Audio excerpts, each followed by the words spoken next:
Alright guys, welcome to another little video, Western Sharpies RC. Excited to share with you these 14 scale Coors Light pallets that I've been working on. I started these way back, but I had to tweak the design a few times to get them to be, I guess, roadworthy or whatever the word is, but they're finally finished off. They turned out really good. So I thought I'd do a little video here and go over some of the details and some of the materials that I use to make these things. They're pretty time consuming, and they're going to be a pretty penny when I offer them for sale on my Facebook page. So hopefully this video here justifies the asking price. But I think they're going to be popular with the 14 scale Smoking the Bandit trailers the guys are hauling around.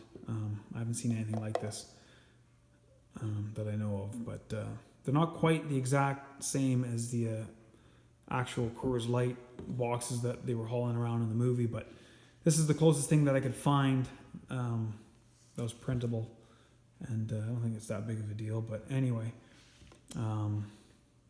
yeah, that's them there. You can kind of hear me banging on it. That's because of this big honking piece of plastic that I had to print and design to keep its form and keep the integrity of it. Otherwise, some of the thinner ones I was making, the walls were warping a bit and it just looked a little stupid. So unfortunately, that's what I had to do. 6-hour print here, 100 plus grams of plastic, but it really did solve a lot of the problems. And it's kind of hard to see maybe in this video, but everything's nice and straight and true and shouldn't warp. But anyway, I use these styrene pieces here for the spines, the little angle pieces. I use this vinyl paper here, sticker paper, on my inkjet printer.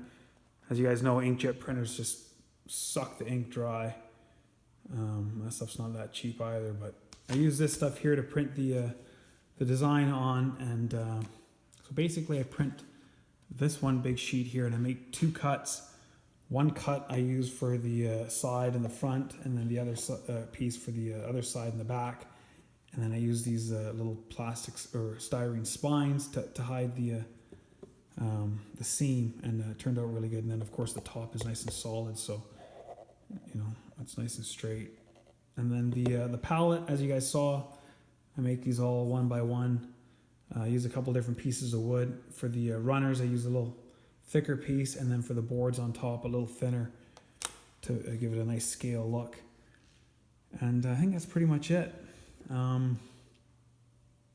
Yeah, so I'll make another one of these things here. That's what this one's for. And then I'll stuff them in the back of the reefer trailer, and then we'll have one little look. And that'll be it for this one. So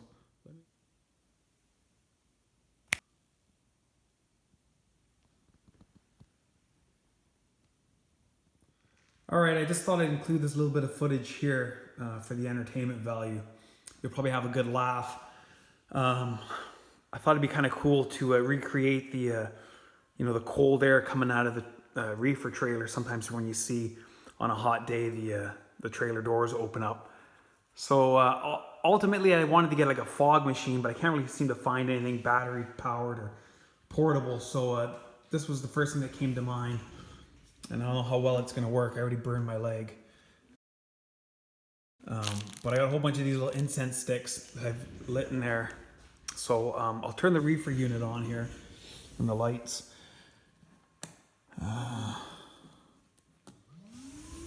See how good this is going to work. It's already kind of spilling out the...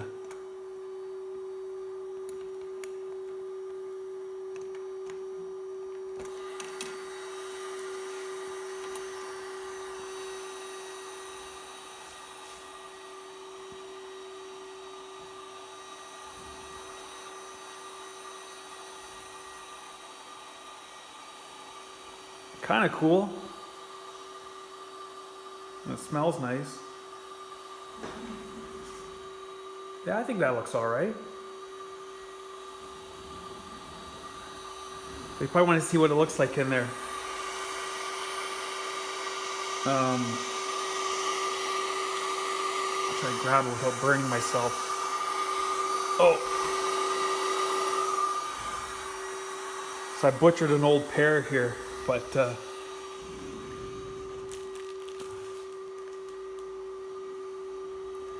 Can't go wrong with that. So I'll mock it up all good and everything, and we'll do it properly.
I drive a big Freightliner and I make a last payment today.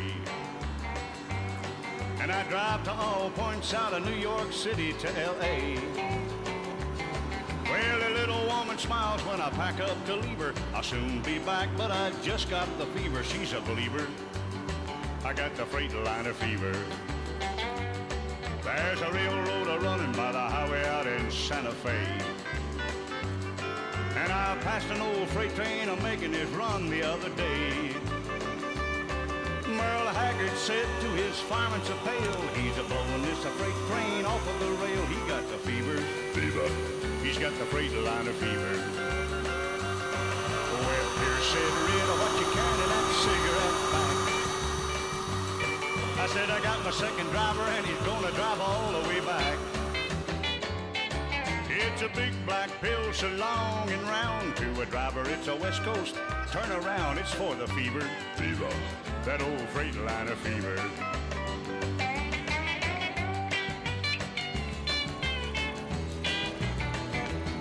Well, I passed Dave Dudley up in Pittsburgh, Pennsylvania. And I passed Del Reeves down in Shreveport, Louisiana. Dick Curtis got a hung on a hill up in Maine. I pulled him on over with my 40-foot chain. He got the fever. Fever. He's got the Freightliner fever. I've been passing everything from a Jimmy to a Greyhound bus. I'm gonna spend a few days out on the West Coast to end